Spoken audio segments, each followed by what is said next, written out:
2014-15 অর্থ বছরের বাজেট প্রস্তাবনায় তেমন কোনো উল্লেখযোগ্য নতুন কর আরোপের প্রস্তাব ব্যতি রেখে দেশজ সম্পদের ব্যবহারের যে উদ্যোগ নেওয়া হয়েছে তা ইতিবাচক। তবে লিস্টেড কোম্পানিগুলোর কর্পোরেট ইনকাম ট্যাক্স কমিয়ে দিলে ক্ষুদ্র শেয়ার হোল্ডাররা উপকৃত হবে বলে জানিয়েছেন ঢাকা বিশ্ববিদ্যালয়ের অর্থনীতি বিভাগের অধ্যাপক আবু আহমেদ।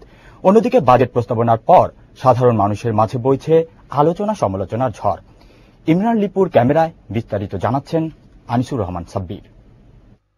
2014-15 অর্থ বছরে বাজেট প্রস্তাবনার পর সাধারণ মানুষের মাঝে চলছে আলোচনা সমালোচনা। বাজেটে পেঁয়াজের দাম কমাতে কৃষক আগ্রহ হারিয়ে ফেলবে বলে মনে করছেন অনেকেই। বেশি দাম কমলে যেন কৃষকরা আবার তাদের চাষাবাদে আগ্রহ হারিয়ে না ফেলে।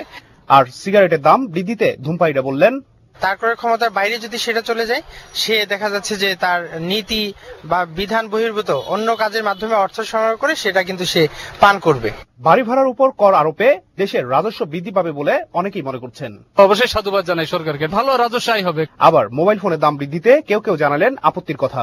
বাজেটে মোবাইল বৃদ্ধির ব্যাপারে আমরা খুশি না। অন্যদিকে শিক্ষার্থীরা জানালেন শিক্ষার উপকরণ সহজলভ্যের কথা।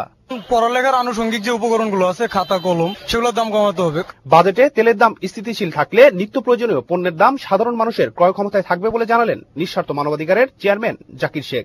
তেলের দাম না কমলে আমাদের মতো সাধারণ জনগণ, খেটে খাওয়া মানুষ, তারা সুষ্ঠুভাবে চলতে পারবে না। আর লিস্টেড কোম্পানিগুলোর কর্পোরেট ইনকাম ট্যাক্স কমানোর কথা বললেন ঢাকা বিশ্ববিদ্যালয়ের অর্থনীতি বিভাগের অধ্যাপক Abu Ahmed. Corporate income tax 2.5% অথবা 3%, যেটা এখন লোয়েস্ট আছে 27.5%, সেটা যদি কিছু কমিয়ে দেওয়া হতো তাহলে এই লিস্টেড কোম্পানিগুলোর ডিভিডেন্ড দেওয়ার ক্ষমতাটা বাড়তো। ডিভিডেন্ড ভালো দিলে তো শেয়ার বাজারে বিনিয়োগ করা উপকৃত হতো ডাইরেক্টলি। আনিসুর রহমান সাব্বির, বিজয় টিভি, ঢাকা।